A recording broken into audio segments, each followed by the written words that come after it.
أشهد أن لا إله إلا الله وحده لا شريك له وأشهد أن محمدا عبده ورسوله أما بعد فأعوذ بالله من الشيطان الرجيم بسم الله الرحمن الرحيم الحمد لله رب العالمين الرحمن الرحيم مالك يوم الدين إياك نعبد وإياك نستعين اهدنا الصراط المستقيم صراط الذين أنعمت عليهم غير المغضوب عليهم ولا الضالين ولقد صرفنا في هذا القرآن ليذكروا وما يزيدهم إلا نفورا وننزل من القرآن ما هو شفاء ورحمة للمؤمنين ولا يزيد الظالمين إلا خسارا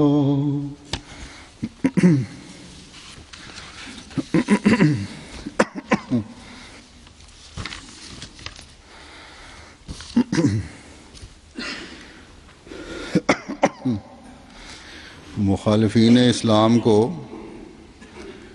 اسلام، قرآن کریم اور آن حضرت صلی اللہ علیہ وسلم کے خلاف اپنے دلوں کے بغض اور کینے نکالنے کا ابال اٹھتا رہتا ہے۔ گزشتہ دنوں پھر یہ خبر تھی اور بعض مسلمان ممالک میں اس خبر کا بڑا سخت رد عمل ظاہر ہوا اور ہو رہا ہے،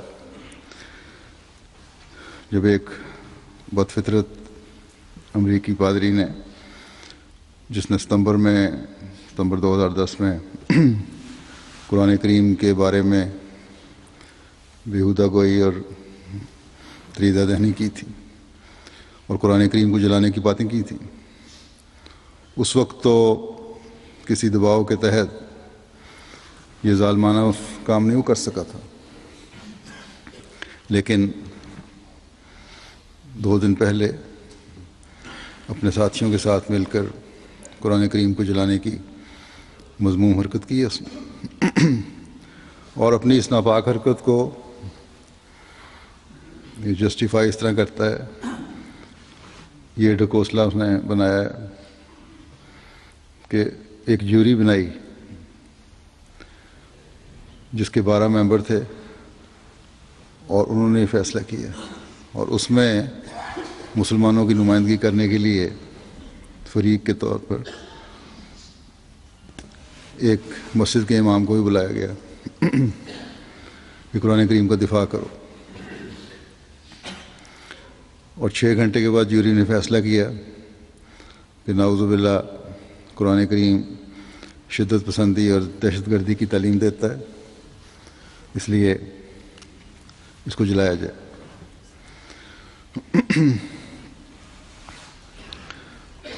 خود ہی فریق ہیں اور خود ہی جج ہے، بلکہ کہنا چاہیے کہ خود ہی مجرم ہیں اور خود ہی منصف ہیں۔ بہرحال اس پادری کی امریکہ میں کوئی ایسی حیثیت نہیں ہے کہ کہ بہت ساری اس کی فالوئنگ ہو، بہت سارے اس کے پیچھے چلنے والے ہوں، ماننے والے ہوں. چند سو لوگ شاید اس کے چرچ میں آنے والے ہیں. سستی شہرت کے لیے ظالمانہ حرکتیں کر رہا ہے وہ. اخباروں اور میڈیا نے اس حرکت کو پھر اٹھایا ہے.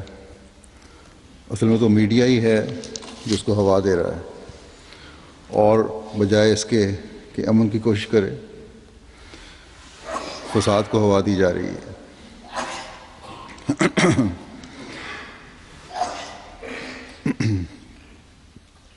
صرف اس لیے کہ ان کی خبر دنیا کی توجہ اپنی طرف کھینچے، اور اس طرح اس اخبار کے یا اس جو بھی سائٹ وغیرہ ہے یا چینل ہے اس کی مشہوری ہو.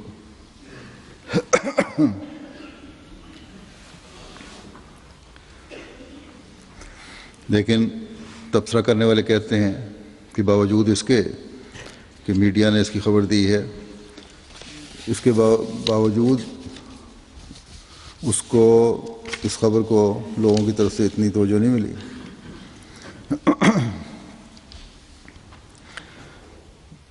انہوں نے مختلف لوگوں سے انٹرویو لی ہے. کونسل آن امریکن اسلامک ریلیشنز ایک تنظیم ہے امریکہ میں، اس کے نمائندے سے ہی پوچھا تو اس نے کسی قسم کا تبصرہ کرنے سے انکار کر دیا کہ یہ خبیث شخص ہے. شاید اس کام کرنے سے یہ 15 منٹ کی شہرت تو میڈیا میں حاصل کر لے، لیکن ہم اگر بیان دیں گے کچھ تو اس سے اس کو چند منٹ کی اور شہرت مل جائے گی، اور ہم نہیں چاہتے کہ مزید اس کو کسی قسم کی شہرت ملے. بہرحال ان کا اپنا خیال ہے. اس قسم کے ظالمانہ اور خبیثانہ حرکتیں، جیسا کہ میں نے کہا، ہمیشہ سے اسلام کے خلاف ہوتی رہی ہیں. اور ایسی حرکت چاہے کوئی شخص اپنے چند لوگوں کے درمیان بیٹھ کر کر رہا ہو یا پبلک میں کر رہا ہو، ایک حقیقی مومن کو جب اس کے علم میں یہ بات آتی ہے تو اسے تکلیف پہنچتی ہے. لیکن ایک مومن کا اس تکلیف پہنچنے پر یہ رد عمل نہیں ہوتا کہ کسی کے سر کی قیمت لگا دو، جس طرح کسی بعض تنظیموں نے اس کے سر کی قیمت لگائی ہے، یا جلوس نکال کر توڑ پھوڑ کی جائے، ملک کے اپنا نقصان پہنچایا جائے، اور دشمن کے ہاتھ مضبوط کیے جائیں، مزید مضبوط کیے جائیں.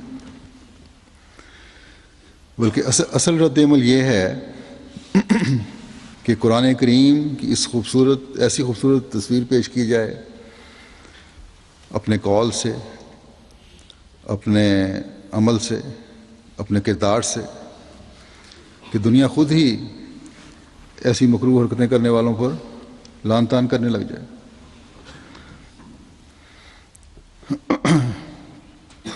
جو اندھے ہیں ان کو تو قرآن کریم کی شان نظر نہیں آتی اور نہ ہی آ سکتی ہے.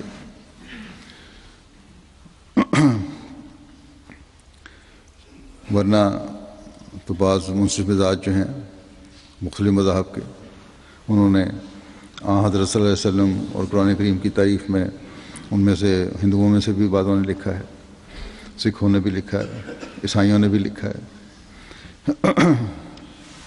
اور اس کی تعریف کیے بغیر نہیں رہ سکتے.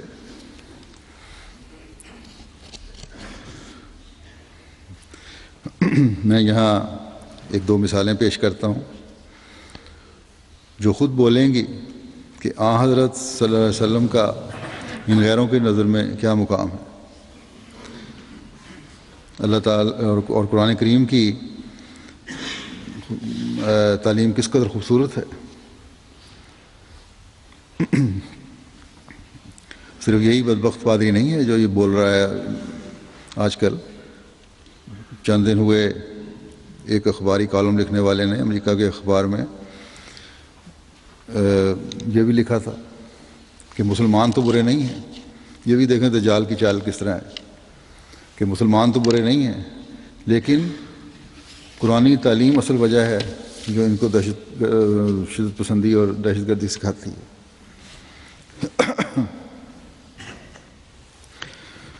نہ انہوں نے کبھی قرآن پڑھا ہوگا نہ دیکھا ہوگا, صرف دلوں کے بغض اور کینے نکالنے ہیں. بہرحال میں نے ایک حوالہ ہے پیش کرتا ہوں. ایک کتاب ہے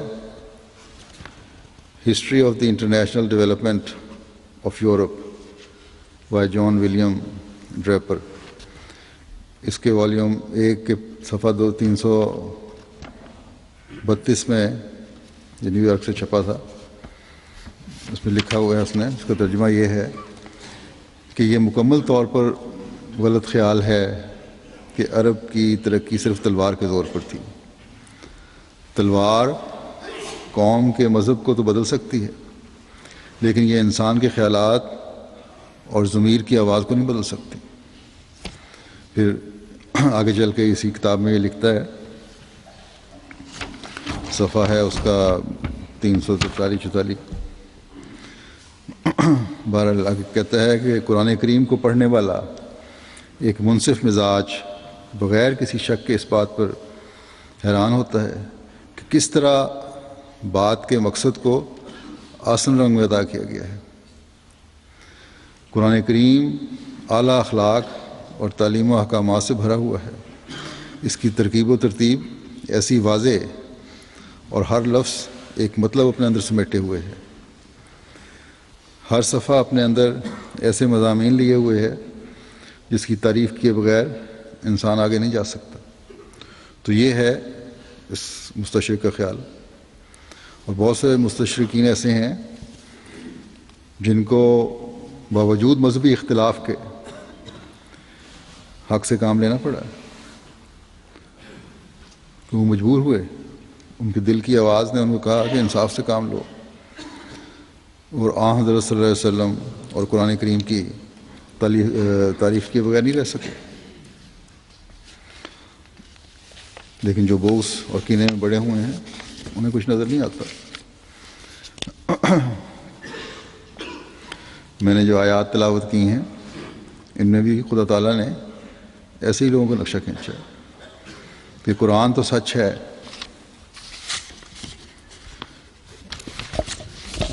اس میں کوئی شک نہیں. پہلی آیت جو میں نے پڑھی تھی اس کا ترجمہ یہ ہے کہ اور یقیناً ہم نے اس قرآن میں آیات کو بار بار بیان کیا ہے تاکہ وہ نصیحت پکڑیں. بائیں ہم یہ انہیں نفرت سے دور بھاگنے کے سوا کسی اور چیز میں نہیں بڑھاتا. یہ سورہ بنی اسرائیل کی 42 نمبر کی آیت ہے. بس قرآن کریم نے تو ان لوگوں کا نقشہ کھینچ دیا. ان لوگوں کا بھی وہی حال ہے جو کفار کا تھا. قرآن کریم کی ہر آیت جہاں اپنی پرانی تاریخ بتاتی ہے وہاں پیشگوئی بھی کرتی ہے. تو ایسے لوگ تو اسلام کی دشمنی میں پیدا ہوتے رہے اور پیدا ہوتے چلے جائیں گے, جو باوجود قرآن کریم کی واضح تعلیم کے, ہر پہلو کی وضاحت کے اور مختلف زاویوں سے وضاحت کے, پھر بھی اس پر اعتراض نکالیں گے. اور نہ صرف اعتراض نکالتے ہیں بلکہ فرمایا کہ قرآن کریم کی اس خوبصورت تعلیم کو جو ہم مختلف پہلوؤں سے بیان کرتے ہیں, یہ وضاحت جو ہے مختلف پہلو سے بیان کرنا جو ہے بجائے ان لوگوں کی آنکھیں کھولے. وما یزیدہم الا نفورا, ان کو اس خوبصورت تعلیم سے نفرت کرتے ہوئے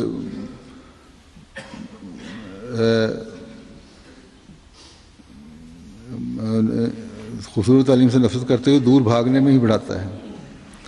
یعنی نفرت کرتے ہوئے اس سے دور ہٹتے چلے جاتے ہیں وہ لوگ. پھر اس صورت میں جو بنی اسرائیل کی ہے آگے جا کر پھر ایسے لوگوں کا نقشہ کھینچا ہے جو میں نے تلاوت کی ہے, جس کا ترجمہ یہ ہے کہ ہم قرآن کریم میں سے وہ نازل کرتے ہیں جو شفا ہے اور مومنوں کے لیے رحمت ہے، اور ظالموں کو گھاٹے کے سوا کسی اور چیز میں نہیں بڑھاتا۔ بس یہاں مزید وضاحت فرمائی کہ جیسا کسی کی فطرت ہو ویسا ہی اسے نظر آتا ہے۔ کہتے ہیں یرکان زدہ مریض جو ہے اس کی آنکھیں زرد ہو جاتی ہیں تو اس کو ہر چیز زرد نظر آتی ہے۔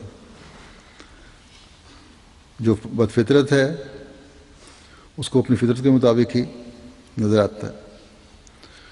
قرآن کریم نے جب ہدی للمتقین کا اعلان فرمایا ہے تو ابتدا میں ہی فرما دیا کہ کہ یہ ہدایت جو ہے یہ اس میں جو خوبصورت تعلیم ہے قرآن کریم میں، جو سب سابقہ تعلیموں سے اعلیٰ ہے، یہ صرف انہی کو نظر آئے گی جن میں کچھ تقویٰ ہوگا۔ ہدایت انہی کو دے گی جن کے دل میں کچھ خوف خدا ہوگا۔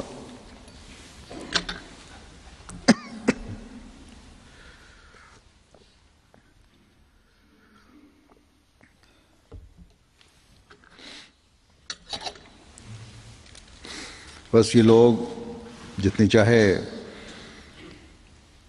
دریدہ دہنی کرتے رہیں، ہمیں اس کی فکر نہیں کہ اس ذریعے سے نعوذ باللہ قرآن کریم کی تعلیم کو نقصان پہنچا سکیں گے۔ قرآن کریم کے اعلیٰ مقام اور اس کی حفاظت کا خدا تعالیٰ خود ذمہ دار ہے، بلکہ اس آیت میں تو مومنوں کو خوشخبری ہے۔ یہ دوسری آیت جو میں نے پڑھی تھی کہ قرآن کریم تمہارے لیے رحمت کا سامان ہے اور ہر لمحہ رحمت کا سامان مہیا کرتا چلا جائے گا۔ تمہاری روحانی بیماریوں کا بھی علاج ہے اور تمہاری جسمانی بیماریوں کا بھی علاج ہے۔ ہر قسم کی تعلیم اپنے اندر سمیٹے ہوئے ہے، اور اگر اس سے پہلے کی آیت سے اس کو ملا لیں تو حقیقی مومنین کو یہ خوشخبری ہے کہ حق آ گیا اور باطل بھاگ گیا۔ ان الباطل کان زہوقا، کہ جھوٹ، فریب، مکاری اور باطل نے بھاگنا ہی ہے، یہ اس کی تقدیر ہے۔ بس یہاں اس طرح توجہ دلائی ہے کہ سروں کی قیمت مقرر کرنے سے یا توڑ پھوڑ کرنے سے یا غلط قسم کے احتجاج کرنے سے قرآن کریم کی عزت قائم نہیں ہوگی، بلکہ حقیقی مومن اپنے پر قرآنی تعلیم لاگو کر کے ہی قرآن کریم کی برتری ثابت کر سکتا ہے اور کرنے والا ہوگا۔ اس کی خوبصورت تعلیم کو دنیا کو دکھا کر حق اور باطل میں فرق ظاہر کریں گے، اور جب یہ تعلیم دنیا پر ظاہر ہوگی تو پھر اللہ تعالیٰ کی غالب تدبیر مومنوں کے لیے رحمت اور ان زخمی دلوں پر مرہم رکھنے کا نظارہ دکھائے گی۔ قرآن کریم کی فتح اور مومنین کی فتح ہوگی۔ دنیا کو اس کے بغیر، اس کے علاوہ اب کوئی چارہ نہیں کہ وہ قرآن کریم کی تعلیم سے اپنی روحانی اور مادی ترقی کے سامان پیدا کرے، اپنے اوپر یہ تعلیم لاگو کرے۔ بس ہمیں خاص طور پر احمدیوں کو ان لوگوں کے غلیظ اور اوچھے ہتھ کنڈوں سے کوئی فکر نہیں ہوتی۔ ہم تو اس مسیح موعود کے ماننے والے ہیں جس کو اس زمانے میں قرآن کریم کی تعلیم کو دنیا میں دوبارہ پھیلانے کے لیے بھیجا گیا، جس کے بارے میں قرآن کریم فرماتا ہے سورہ جمعہ میں کہ یسبح للہ ما فی السماوات و ما فی الارض عرض الملک القدوس العزیز الحکیم هو الذی بعث فی الامیین رسول منہم یتلو علیہم آیاتہ ویزکیہم ویعلمہم الکتاب والحکمۃ وإن كانوا من قبل لفی ضلال مبین وآخرین منہم لما یلحقوا بہم وہو العزیز الحکیم، کہ اللہ ہی کی تسبیح کرتا ہے جو آسمان میں ہے اور جو زمین میں ہے، وہ بادشاہ ہے، قدوس ہے، کامل غلبے والا ہے اور صاحب حکمت ہے۔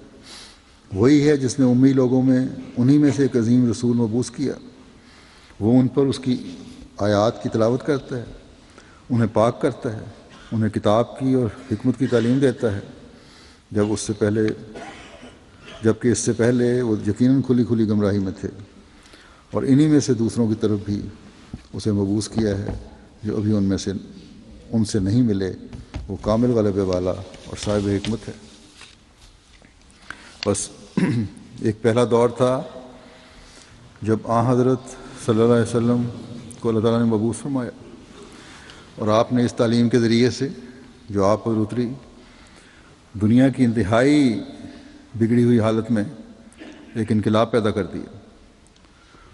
وہ لوگ جو جاہل اور ذرا ذرا سی بات پر جانوروں کی طرح ایک دوسرے کے خون کے پیاسے ہو جاتے تھے، ان پر خوبصورت آیات تلاوت کی، انہیں اس خوبصورت تعلیم کے ذریعے سے پاک کیا، جاہل اور اجاٹ لوگوں کو پرمعارف اور پرحکمت تعلیم سے مالا مال کر دیا، انہیں اس خوبصورت کتاب سے جو واحد الہی صحیفہ ہے جس نے تا قیامت تمام علوم و حکمت کی باتوں کا احاطہ کیا ہوا ہے، اسے روشناس کروایا، جس سے جانوروں کی طرح زندگی گزارنے والے انسان بنے، اور جیسا کہ حضرت مسیح موعود نے فرمایا ہے، یہ لوگ انسان بنے اور پھر انسان سے تعلیم یافتہ انسان بنے، اور پھر تعلیم یافتہ انسان سے باخدا انسان بنے۔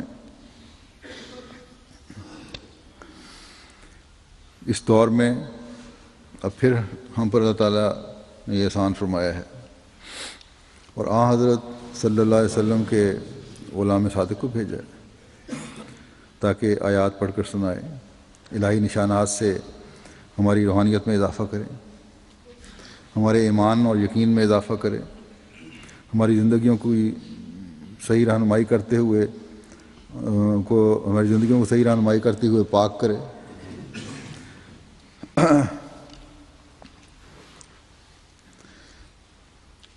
ہمیں اس الہی کتاب کی حقیقت اور اس کے اسرار سے آگاہ کرے، ہمیں بتائے کہ شفاء و رحمت للمومنین، کہ یہ شفاء اور رحمت ہے مومنین کے لیے، یہ عظیم کتاب ہمارے لیے شفاء کس طرح ہے۔ اس آخری شریعت کی تعلیم میں جو پرحکمت موتی پوشیدہ ہیں اس سے ہمیں آگاہی دے۔ بس یہ احسان ہے جو مومنوں پر اللہ تعالیٰ نے فرمایا ہے، اور جو صرف آج اس عظیم نبی صلی اللہ علیہ وسلم کے غلاموں اور ان پر اللہ تعالیٰ نے فرمایا ہے جو آپ کی اللہ تعالیٰ کی حکموں کو ماننے والے، اس پر چلنے والے، اور حضرت صلی اللہ علیہ وسلم کی پیش گوئی کو پورا کرنے والے ہیں۔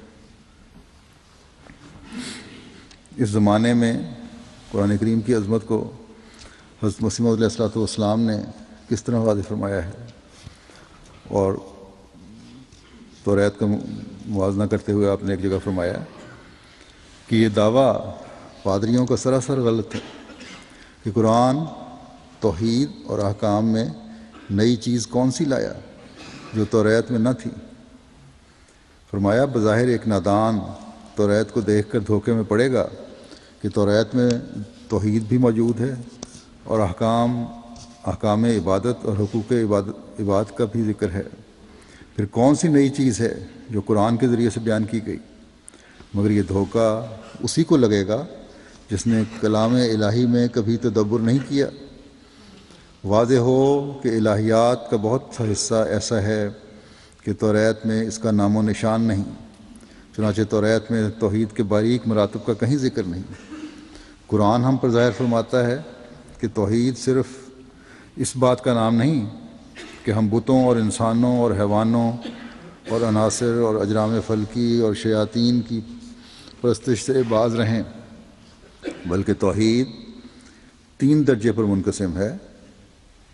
درجہ اول عوام کے لیے، یعنی ان کے لیے جو خدا تعالیٰ کے غضب سے نجات پانا چاہتے ہیں۔ دوسرا درجہ خواص کے لیے، یعنی ان کے لیے جو عوام کی نسبت زیادہ تر قرب الہی کے ساتھ خصوصیت پیدا کرنی چاہتے ہیں۔ اور تیسرا درجہ خواص الخواص کے لیے جو قرب کے کمال تک پہنچنا چاہتے ہیں۔ فرمایا اول مرتبہ توحید کا تو یہی ہے کہ غیر اللہ کی پرستش نہ کی جائے، اور ہر ایک چیز جو محدود اور مخلوق معلوم ہوتی ہے، خواہ زمین پر ہے خواہ آسمان پر ہے، اس کی پرستش سے کنارہ کیا جائے، بچا جائے۔ دوسرا مرتبہ توحید کا یہ ہے کہ اپنے اور دوسروں کے تمام کاروبار میں مؤثر حقیقی خدا تعالیٰ کو سمجھا جائے، یعنی نتیجہ پیدا کرنے والا، اثر ڈالنے والا حقیقت میں اللہ تعالیٰ ہی ہے، اور اسباب پر اتنا زور نہ دیا جائے جس سے وہ خدا تعالیٰ کے شریک ٹھہر جائیں۔ مثلا یہ کہنا کہ زید نہ ہوتا تو میرا یہ نقصان ہوتا، اور بکر نہ ہوتا تو میں تباہ ہو جاتا۔ اگر یہ کلمات اس نیت سے کہے جائیں کہ جس سے حقیقی طور پر زید و بکر کو کچھ چیز سمجھا جائے تو یہ بھی شرک ہے۔ فرمایا تیسری قسم توحید کی یہ ہے کہ خدا تعالیٰ کی محبت میں اپنے نفس کے اغراض کو بھی درمیان سے اٹھانا اور اپنے وجود کو اس کی عظمت میں محو کرنا۔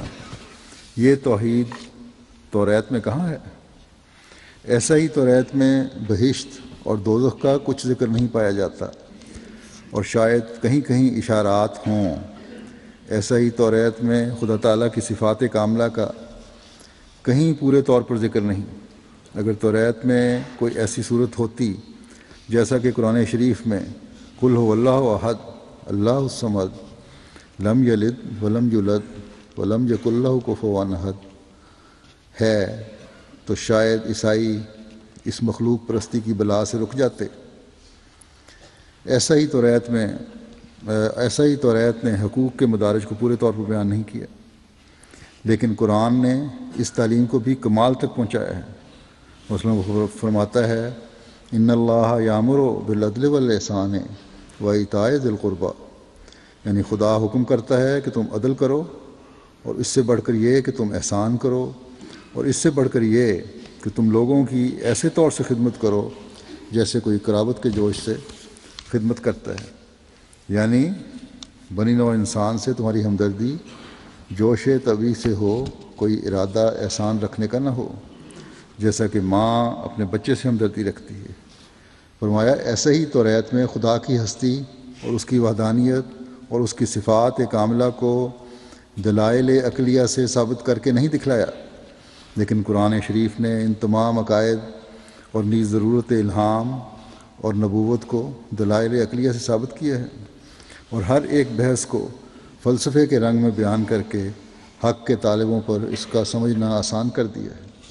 اور یہ تمام دلائل ایسے کمال سے قرآن شریف میں پائے جاتے ہیں کہ کسی کی مقدور میں نہیں کہ مثلا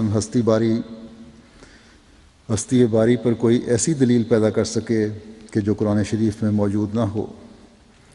فرمایا ما سوا اس کے قرآن شریف کے وجود کی ضرورت پر ایک اور بڑی دلیل یہ ہے کہ پہلی تمام کتابیں موسیٰ کی کتاب توریت سے انجیل تک ایک خاص قوم یعنی بنی اسرائیل کو اپنا مخاطب ٹھہراتی ہیں، اور صاف اور صریح الفاظ میں کہتی ہیں کہ ان کی ہدایتیں عام فائدے کے لیے نہیں بلکہ صرف بنی اسرائیل کے وجود تک محدود ہیں۔ مگر قرآن شریف کا مد نظر تمام دنیا کی اصلاح ہے، اور اس کی مخاطب کوئی خاص قوم نہیں ہے، بلکہ کھلے طور پر بیان فرماتا ہے کہ وہ تمام انسانوں کے لیے نازل ہوا ہے، اور ہر ایک کی اصلاح اس کا مقصود ہے۔ بس یہ ایک جھلک ہے اس خزانے کی جو زمانے کے امام نے ہمیں قرآن کریم کی برتری کے بارے میں بتائی ہے. ہم احمدی خوش قسمت ہیں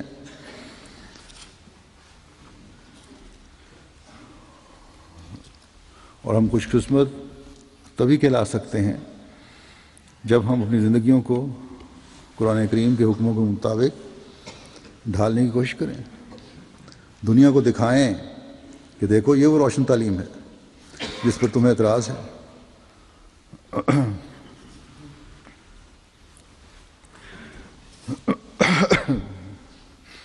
تبھی ہم آخرین کی جماعت میں شامل ہونے کا حق ادا کر سکیں گے.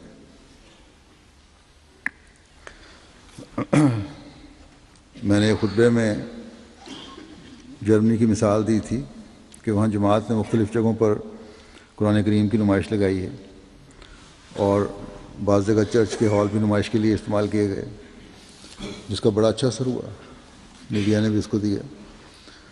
تو میرا یہ مطلب اس وقت یہ بتانے کا تھا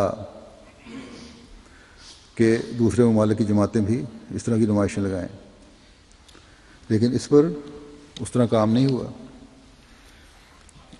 امریکہ میں ہی اگر صحیح طور پر پروگرام بنا کر نمائش لگائی جاتی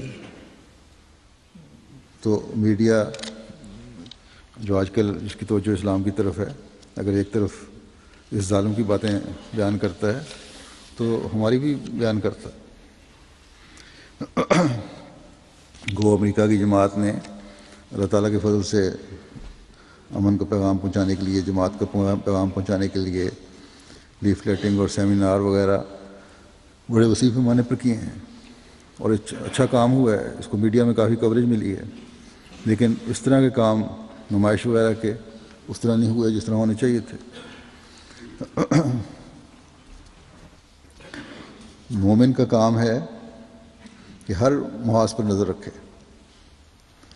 اگر باقاعدہ آرگنائز کر کے امریکہ میں بھی اور دوسری دنیا میں بھی نمائشوں کا اہتمام ہو, چاہے ہال کرائے پر لے کر کیا جائے, کیونکہ بعض دفعہ جو مساجد میں نمائشیں ہوتی ہیں اسلام کے بارے میں کیونکہ غلط تاثر اتنا پیدا کر دیا گیا ہے کہ ایک خوف بلا وجہ کا پیدا ہو گیا دنیا میں, تو بعض لوگ شامل نہیں ہوتے.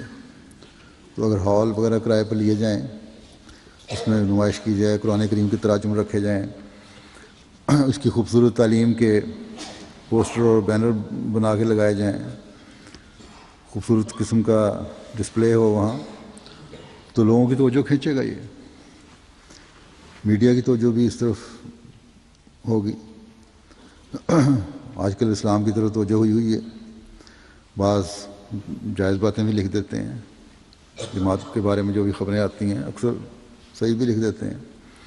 تو نیت کیا ہے ان کی یہ خدا بہتر جانتا ہے, لیکن بہرحال ہمیں اس سے فائدہ اٹھانا چاہیے.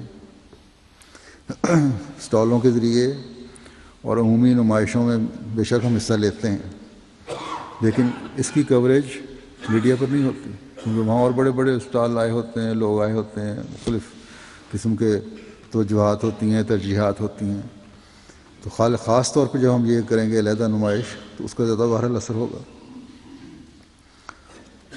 ایک اہتمام سے علیحدہ انتظام ہو تو دنیا کو پتہ چلے گا کہ قرآن کریم کیا ہے اور اس کی تعلیم کیا ہے. جہاد یا قتال کے خلاف دشمن بہت کچھ کہتے ہیں, لیکن یہ نہیں بتاتے کہ کن حالات میں اس کی اجازت ہے. اللہ تعالیٰ نے جہاں تلوار اٹھانے کی اجازت دی ہے, وہاں تو عیسائیوں اور یہودیوں اور دوسرے مذہب والوں کی حفاظت کی بھی بات کی ہے, ساتھ ہی صرف مسلمانوں کی حفاظت کی بات نہیں کی. بس یہ دجالی چالیں ہیں جو اسلام کو نقصان پہنچانے کے لیے بعض حلقوں سے وقتاً فوقتاً چلی جاتی ہیں.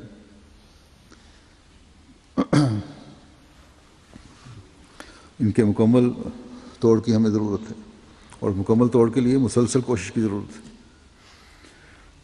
جماعت احمدیہ ہی ہے جو اس کا حقیقی حق ادا کر سکتی ہے۔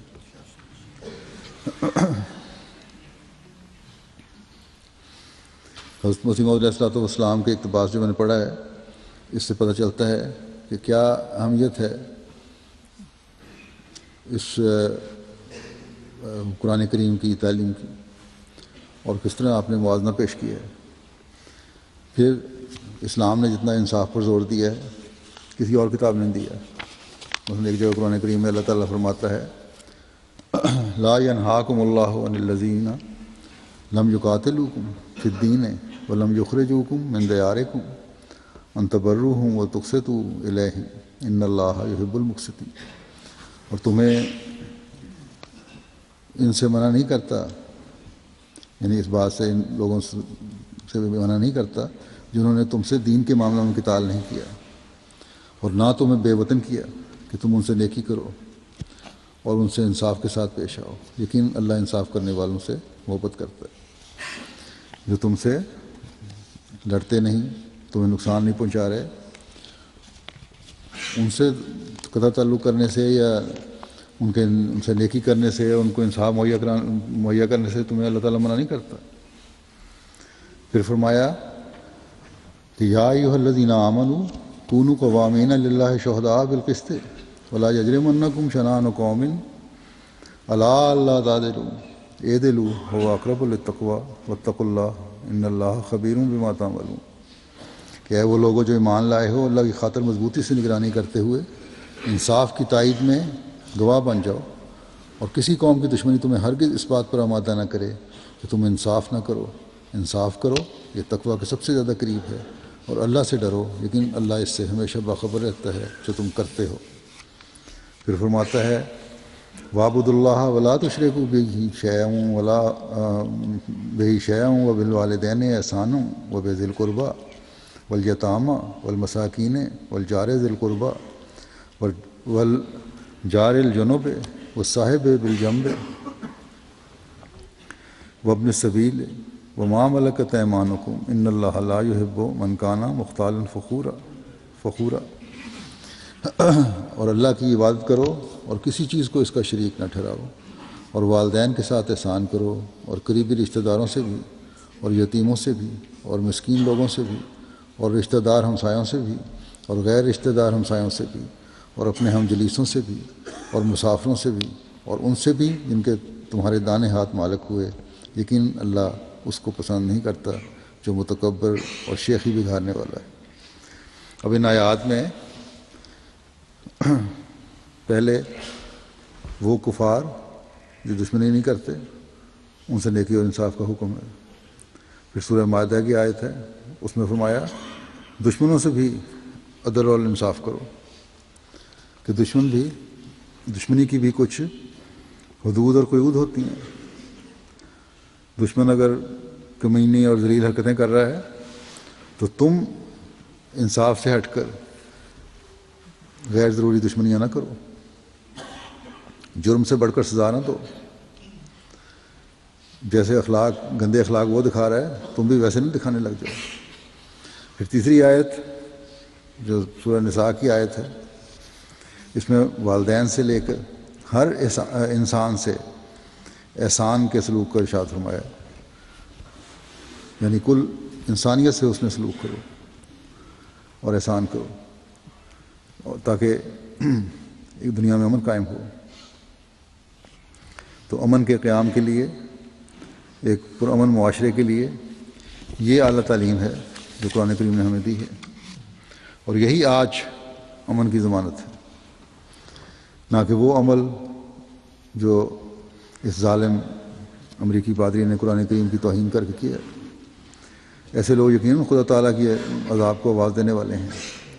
بس ہمارا کام یہ ہے کہ جب بھی ہم اسلام، حضرت صلی اللہ علیہ وسلم اور قرآن کریم پر دشمنوں کے غلیظ حملوں کو دیکھیں تو سب سے پہلے اپنے عملوں کو صحیح اسلامی تعلیم کے مطابق ڈھالنے کی کوشش کریں، پھر معاشرے میں اس خوبصورت تعلیم کا پرچار کریں۔ اس کے لیے جو ذرائع بھی میسر ہیں انہیں استعمال کیا جائے۔ اللہ تعالیٰ ہمیں اس کی توفیق عطا فرمائے۔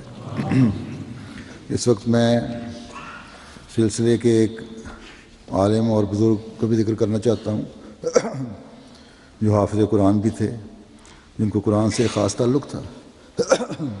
دنیاوی تعلیم بھی PhD تھی اور اس اسٹرانومی میں انہوں نے بڑا نام پیدا کیا، لیکن سائنس کو ہمیشہ قرآن کے تابع رکھا۔ گزشتہ دنوں ان کی وفات ہوئی، انا للہ و انا الیہ راجعون۔ ان کا نام حافظ صالح محمد الدین صاحب تھا۔ گزشتہ تقریباً 4 سال سے یہ قادیان کی انجمن احمدیہ کے صدر تھے، اور صدر احمدیہ کے علاوہ اس سے پہلے یہ کافی عرصہ ممبر انجمن احمدیہ بھی رہے ہیں۔ عثمانیہ یونیورسٹی سے انہوں نے فزکس میں MSc کی تھی، پھر بعد میں پھر انہوں نے PhD کی امریکہ سے اسٹرانومی ایسٹرو فزکس میں۔ 1963 میں Yerkes observatory university of Chicago USA سے انہوں نے PhD کی، اور بڑی خصوصیات کے حامل تھے۔ علمی لحاظ سے انہوں نے 50 کے قریب مضامین اور ریسرچ پیپر بین الاقوامی رسالوں میں شائع ہوئے ہیں، اور جن پر کئی ایوارڈز بھی ان کو ملے ہیں۔ چنانچہ ہندوستان کا مشہور award مگنت Saha award for theoretical science 1981 میں آپ کو دیا گیا۔ پھر لیکن اس کے باوجود بے تحاشا ایوارڈ ان کو ملے ہیں۔ جب میں ان کی تاریخ دیکھ رہا تھا، لیکن عاجزی انتہا کو پہنچی ہوئی تھی۔ ڈائنامکس آف گلیکسیز اور لیونر اینڈ سولر ایکلپس آپ کے پسندیدہ مضمون تھے، جن میں قرآن اور احادیث میں سورج، چاند گرہن بطور صداقت حضرت مسیح موعود اور امام مہدی بیان ہوا ہے۔ چنانچہ اس کے بارے میں آپ تقریریں بھی کرتے رہے، مختلف جلسوں پہ UK میں بھی تقریر کی تھی، قادیان میں بھی کرتے تھے۔ 1994 سے 95 میں اس نشان پر 7 سالہ پروگرام کے تحت کئی جماعتی رسائل میں آپ کے مضامین بھی شائع ہوئے۔ 2009 میں بھی ہستی باری تعالیٰ فلکیات کی روشنی میں آپ نے تقریر کی، بڑی پرمغز بڑی علمی تقریر تھی، اور اپنی سائنسی مضامین کی قرآنی آیات سے یہ ہمیشہ قرآنی آیات سے استدلال کیا کرتے تھے۔ جو بھی اپنے سائنسی مضامین تھے ان کا ہمیشہ قرآنی آیات سے استدلال کرتے تھے، اور بڑا ملکہ تھا ان کو اس میں، اور طویل میلان بھی تھا ان کا اس طرف۔ مختلف یونیورسٹیز کے ریسرچ اسکالر اور ریسرچ فیلو بھی تھے۔ یہ لمبی ایک فہرست ہے، وہ تو بتائی نہیں جا سکتی۔ پھر great minds of the 21st century American biographical institute Raleigh امریکہ میں نے ان کو خطاب بھی ایوارڈ بھی دیا 2003 میں۔ دین میں بھی آپ کی تحریری خدمات کافی ہیں۔ امام مہدی کی صداقت کے 2 عظیم نشان چاند اور سورج گرہن آپ نے تحریر فرمائی۔ صداقت حضرت مسیح موعود علیہ الصلوۃ والسلام، ازروِ نشانات سورج چاند گرہن، نشانات سورج گرہن اور چاند گرہن، ہمارا خدا، the dynamics of colliding galaxies, the dynamics of stellar system, the goal of man and where to reach it, views of scientists on the existence of God۔ اس قسم کی کتابیں بھی آپ نے لکھی۔ مختلف حیثیتوں سے جماعت کی خدمات کرتے رہے، سالہ سال تک صوبائی امیر بھی رہے، سیکٹری بھی رہے، صدر جماعت بھی رہے، ممبر صدر احمدیہ بھی رہے، اور جیسا کہ میں نے کہا ہے ریٹائرمنٹ کے بعد قادیان آ گئے تھے کچھ عرصہ پہلے، پھر صدر احمدیہ بھی ان کو میں نے مقرر کیا تھا۔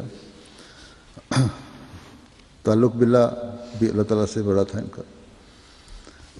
ان کی اہلیہ نے ایک دفعہ بتایا کہ کراچی پاکستان آئے تو کراچی ایئرپورٹ پر کسٹم والوں نے بعض الیکٹرانکس کی چیزیں جو تھیں وہ روک لیں. بڑی پریشانی کا سامنا تھا. جائز تھی، ناجائز کام تو یہ کر ہی نہیں سکتے تھے، لیکن ہمارے ہاں جو سفر کرنے والے عادت ہے کسٹم والوں کو پتہ ہے ان کو کس طرح روک لیا کرتے ہیں. تو بہرحال ان کے لیے کہتی ہیں کہ تھوڑی دیر بعد میں نے دیکھا تو الدین صاحب، صالح الدین صاحب غائب تھے. تو میں پریشان ہوئی کہ کہاں چلے گئے ہیں. کچھ دیر بعد واپس آئے تو میں نے پوچھا کہ کہاں گئے تھے اس پریشانی کے وقت میں. تو کہنے لگے کہ میں نے سوچا کہ اس صورت حال میں خدا ہی ہے جو مدد کر سکتا ہے. چنانچہ میں ایک طرف 2 رکعت نفل ادا کرنے چلا گیا تھا. اب نماز پڑھے ہیں، چلو اب چلیں اور اب ہمیں چیزیں مل جائیں گی. چنانچہ بڑے اعتماد سے گئے کسٹم والوں کے پاس. اس عرصے میں کسٹم کا عملہ تبدیل ہو چکا تھا. انہوں نے معذرت بھی کی اور ان کی چیزیں بھی ان کو دے دیں. تو ایسی صورت حال میں اور کوئی ہوتا تو سفارشوں کے پیچھے جاتا ہے یا پریشان ہوتا ہے. یہ صرف اللہ تعالیٰ کے حضور جھکے. ان کی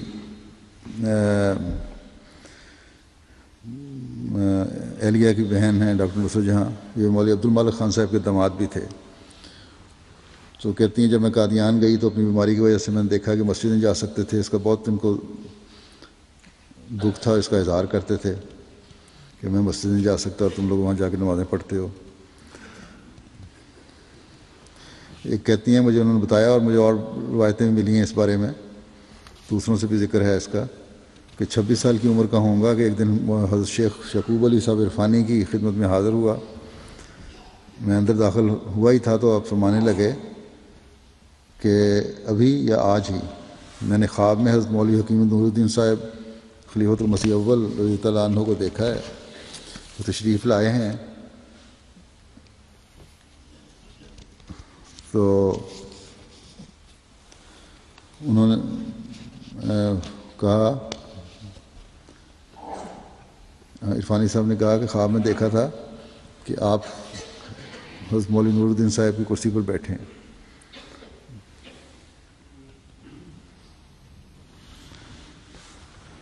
وہ حضرت سے اول تشریف لائے، وہ بیٹھے تھے، پھر انہوں نے ان کو کرسی پر بٹھا دیا. تو یہ کہتے ہیں کہ میں نے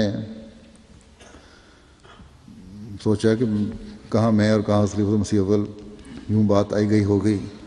جب میں قادیان میں آیا اور جب میں نے ان کو، یہ کہتے ہیں کہ جب وہ قادیان میں وہ آئے اس وقت کچھ عرصے کے بعد حضرت مرزا وسیم احمد صاحب کی وفات کے بعد ان کو میں نے صدر انجمن احمدیہ بنایا. تو کہتے ہیں اس وقت میں نے تاریخ احمدیت پڑھی تو مجھے معلوم ہوا کہ صدر انجمن احمدیہ کے پہلے صدر حضرت خلیفۃ المسیح اول تھے. اور عرفانی صاحب کی خواب اس طرح ایک لمبے عرصے کے بعد پوری ہوئی.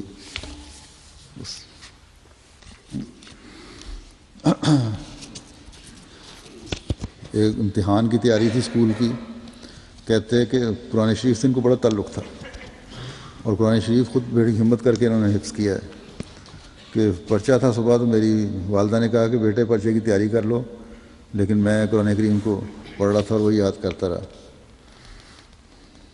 خود ہی گھر پہ قرآن کریم انہوں نے حفظ کیا. قرآن کریم لے کر اپنے گھر میں نیچے بیسمنٹ میں چلے جاتے تھے اور وہاں یاد کرتے رہتے تھے. پھر ان کی والد نے جب ان کا شوق دیکھا پھر ان کے لیے قرآن حفظ کرانے کے لیے ایک معلم رکھا گیا.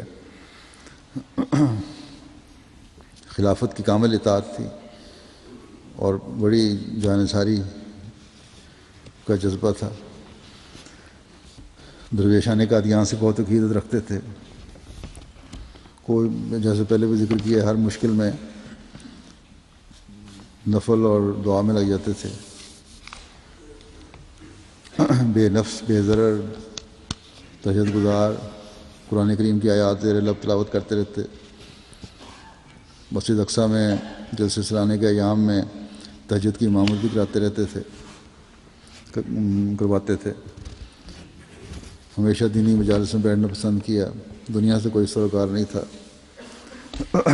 ایک مربی صاحب نے مجھے لکھا کہ ایک دفعہ پرانی بات ہے، اپنے عزیز کی کسی رشتے کی شادی میں شامل ہونے کے لیے گئے. تو جب نکاح کا اعلان ہونے لگا تو ان کی دنیاوی مقام کی وجہ سے بھی اور خاندانی بزرگی کی وجہ سے بھی ان کو انہوں نے کہہ دیا کہ آپ یہ نکاح آپ پڑھائیں.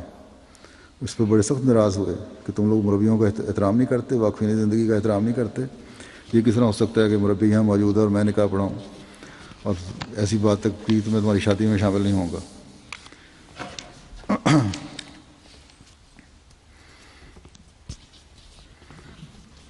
دو ہزار آٹھ میں ہمارے ہیں ایک مربی, انہوں نے لکھا کہ 2008 کو عہد خلافت جب لیا ہے جوبلی کا جلسے پہ, اس کے بعد سے ان کی حالت ہی اور ہو گئی تھی. ہر وقت تبلیغ کے لیے کوشاں رہتے, اپنے جاننے والوں سے بھی دوبارہ کانٹیکٹ بنایا انہوں نے, پرانے جو ان کے سائنسدان تھے, اور اپنا ای میل ایڈریس بنوایا اور پھر ان سے رابطہ کرنا شروع کیا. پھر قادیان آنے کی انہیں دعوت بھی دیتے رہے. ضعیفی کی حالت میں بھی, کمزوری کے باوجود دہلی میں سائنسدانوں کی میٹنگ میں بھی صرف اس غرض سے تشریف لے گئے تھے کہ ان سے رابطے ہوں گے, اور ان کو جماعت کا لٹریچر دیا, اور کئی پروفیسر صاحبان سے گھر ملنے گئے اور ان کو قادیان آنے کی دعوت دی. UNO 2008 میں جب UNO کی جانب سے انٹرنیشنل ایئر آف ایسٹرونومی منایا گیا تو بنگلور کے گئے اور وہاں قرآن مجید اور سائنس کے موضوع پر ضعیفی کے باوجود بڑی لمبی اور نہایت عالمانہ تقریر کی ان لوگوں کے سامنے, اور اس کے بعد پھر کئی پروفیسر صاحبان سے رابطے کیے. سورج گرہن پر ایک مرتبہ تحقیق کر کے انہیں چھوڑ نہیں دی تھی, بلکہ ہمیشہ مزید سے مزید تحقیق میں لگے رہتے تھے. وہ یہ لکھنے والے لکھتے ہیں کہ کمپیوٹر ان کو اتنا چلانا نہیں آتا تھا, میرے سے مدد لیا کرتے تھے, اور انجمن کے کاموں کے بعد جب وقت میسر ہوتا تو خود آ جاتے. اس کارکن کے پاس مربی صاحب تھے, اور پھر نئے نئے ٹاپکس پر تحقیق کرتے. کہتے تھے کہ ہمیں نوجوانوں کی ایک ٹیم بنانی چاہیے جو ہر ماہ شہر سے باہر کھلے دیہات میں جا کر نیا چاند تلاش کرے, اور ایک ڈیٹا بیس بنائے جس میں ہر ماہ کا چاند کب دیکھا گیا اس کو نوٹ کرے, کیونکہ یہ چیز سائنس ہمیں نہیں بتا سکتی کہ چاند آنکھوں سے کب نظر آئے گا. اور اس ریکارڈ کو اگر ہم محفوظ رکھیں تو کئی اعتراضات کے جوابات نکلیں گے. ان کی اپنی ایک سوچ تھی جس پہ وہ غور کیا کرتے تھے. کہتے تھے کہ آنکھوں سے چاند کو مشاہدہ کرنا بہت ضروری ہے. مسلمانوں نے جس قدر حساب میں ترقی کی اس کی وجہ چاند کا مشاہدہ ہی تھا. قرآن مجید میں بھی اللہ تعالیٰ نے چاند کی گردش کے متعلق فرمایا ہے کہ لِتَعْلَمُوا عَدَدَ السِّنِينَ وَالْحِسَابَ. تو کہتے چاند کو ضرور آنکھوں سے دیکھنا چاہیے. راتوں کو اکثر ستاروں کا مشاہدہ کرتے, اور کہتے کہ فرانس کا ایک بڑا سائنسدان تھا, وہ بھی یہی کہتا تھا کہ ستاروں سے صرف وہی روشنی نہیں آتی جو ہماری آنکھوں کو منور کرتی ہے, بلکہ ان سے ایک ایسی روشنی بھی آتی ہے جو ہمارے دماغوں کو منور کرتی ہے. چنانچہ قرآن مجید کے حکم کے مطابق ہمیشہ زمین و آسمان کی پیدائش پر غور کرنے والے تھے, اولو الالباب میں سے تھے.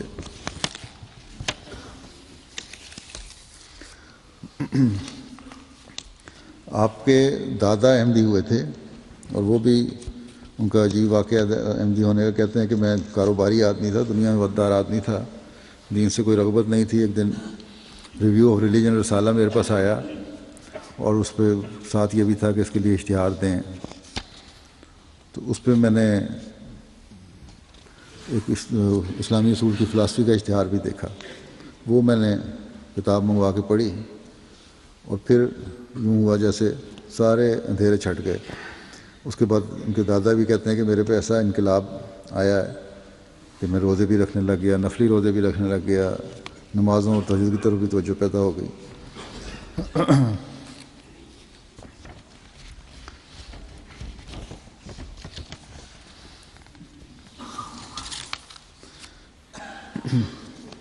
حضرت مسلم موعود رضی اللہ عنہ نے ایک خواب دیکھی تھی, اور اس پہ انہوں نے اس کی تعبیر یہ کی تھی, کیونکہ ان کا تعلق سیٹھ صاحب کا, ان کے دادا کا حضرت مفتی صادق صاحب اور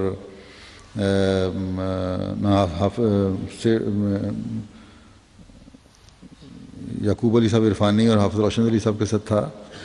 انہوں نے ذکر کیا مسلم موعود کے پاس, تو اس لحاظ سے تعارف تھا. تو مسلم موعود نے فرمایا کہ میں نے خواب دیکھی ہے کہ یہ احمدیت قبول کریں گے, اور عظیم الشان روحانی فیض اور خدمت دین کی توفیق پائیں گے۔ چنانچہ اللہ تعالیٰ کے فضل سے انہوں نے بیعت کر لی۔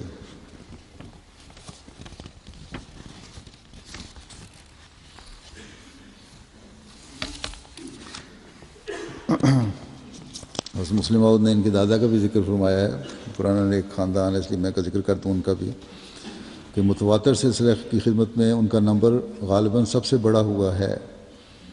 ان کی مالی حالت میں جانتا ہوں ایسی اعلیٰ نہیں جیسے کہ لوگ ان کی امداد کو دیکھ کر سمجھ لیتے ہیں، لیکن ان کو خدا تعالیٰ نے نہایت پاکیزہ دل دیا ہے، اور مجھے ان کی ذات پر خصوصاً اس لیے فخر ہے کہ ان کے سلسلے میں داخل ہونے کے وقت اللہ تعالیٰ نے مجھے ان کے اخلاص کے متعلق پہلے سے اطلاع دی تھی، حالانکہ میں نے ان کو دیکھا بھی نہ تھا۔ میں دیکھتا ہوں کہ وہ سلسلے کے درد میں اس قدر گداز ہیں کہ مجھے ان کی قربانی کو دیکھ کر رشک آتا ہے، اور میں ان کو خدا کی نعمتوں میں سے ایک نعمت سمجھتا ہوں۔ کاش کہ ہماری جماعت کے دوسرے دوست اور خصوصاً تاجر پیشہ اصحاب ان کے نمونے پر چلیں اور ان کے رنگ میں اخلاص دکھائیں۔ حضرت مسلم موعود کے الفاظ ہیں یہ۔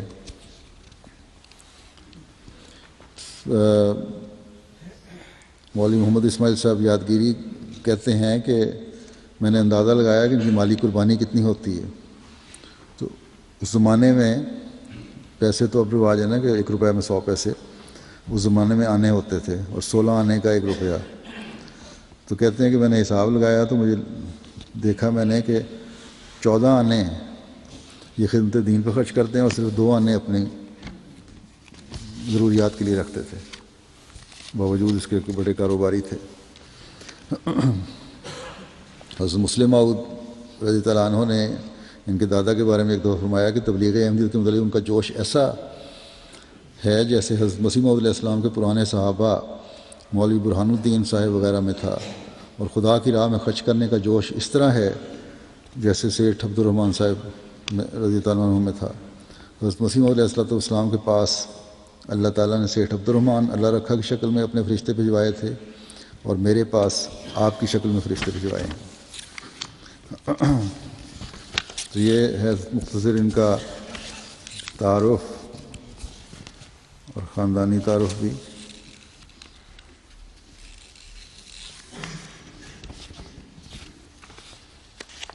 ایک واقعہ ان کے سادگی اور بالکل عاجزی کا واقعہ ان کے بیٹے نے یہ لکھا ہے کہ ایک دفعہ انہوں نے اسٹیشن پہ کھڑے تھے دہلی کے، تو سرخ قمیض پہنی ہوئی تھی، اور جو کولی مزدور ہوتے ہیں سامان اٹھانے والے ان کی بھی سرخ قمیضیں ہوتی ہیں۔ تو ایک فیملی آئی، انہوں نے سمجھا یہ کولی ہے، انہوں نے کہا یہ ہمارا سامان اٹھاؤ اور وہاں پہنچا دو۔ انہوں نے بغیر کچھ کہے ان کا سامان اٹھایا اور لے گئے۔ یہ میں حافظ صالح علیہ الدین صاحب کی بات کر رہا ہوں جن کی وفات ہوئی ہے، ان کی سادگی کی۔ تو یہ وہاں لے گئے، سامان اتار کے جب اس نے شخص نے مزدوری دینا چاہیے تو آپ نے کہا، کہنے لگے کہ آپ نے سامان پہنچانے کا کہا تھا، میں نے آپ کی مدد کر دی ہے، اس کی کوئی اجرت نہیں ہے۔ وہ صاحب بڑے شرمندہ ہوئے اس بات پہ، یعنی کہ بالکل انتہائی عاجزی تھی۔ جہاں بھی جلسے پہ آئے ہیں، پہلی دفعہ 2003 میں جب، یا پہلی دفعہ نہیں تو بہرحال 2003 میں آئے تھے، اور کچھ ان کی طبیعت بھی ٹھیک نہیں تھی، ایئرپورٹ پہ کچھ ٹرانسپورٹ کا انتظام صحیح نہیں تھا، بڑے دیر انتظار کرنا پڑا، پھر رہائش کا انتظام بھی ایسا نہیں تھا، لیکن بغیر کسی شکوے کے انہوں نے جماعتی نظام کے تحت وہ دن گزارے۔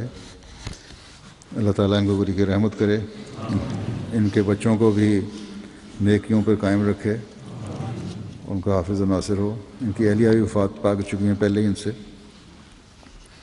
دوسرا ان کا جنازہ بھی نمازوں کے بعد پڑھاؤں گا میں۔ دوسرا جنازہ ہوگا کرنل محمد سعید صاحب ریٹائرڈ کا۔ یہ بھی آج کل کینیڈا میں ہوتے تھے، پاکستان جا رہے تھے جہاز میں، فلائٹ کے دوران ان کی وفات ہو گئی۔ انا للہ و انا الیہ راجعون۔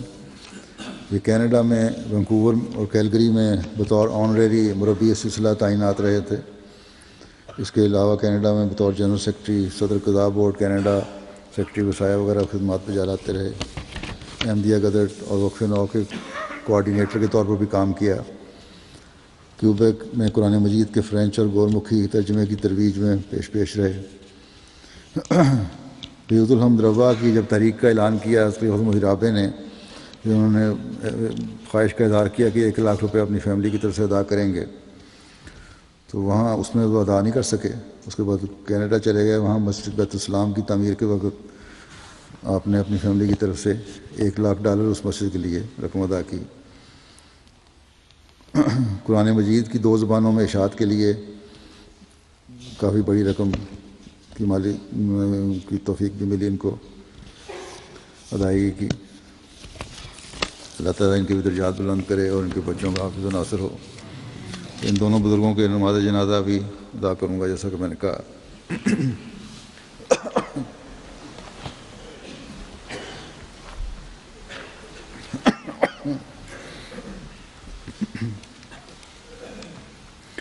الحمد لله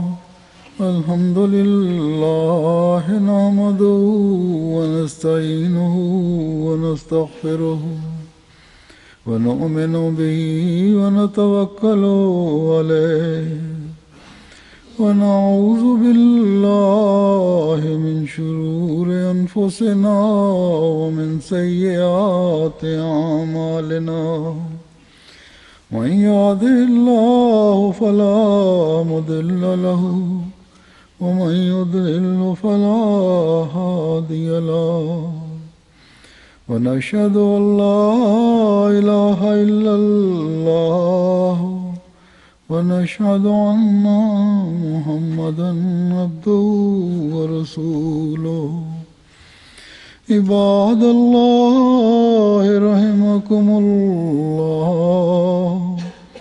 إن الله يأمر بالعدل والإحسان وإيتاء ذي القربى وينهى عن الفحشاء والمنكر والبغي يعظكم لعلكم تذكرون اذكروا الله يذكركم وادعوه يستجب لكم ولذكر الله أكبر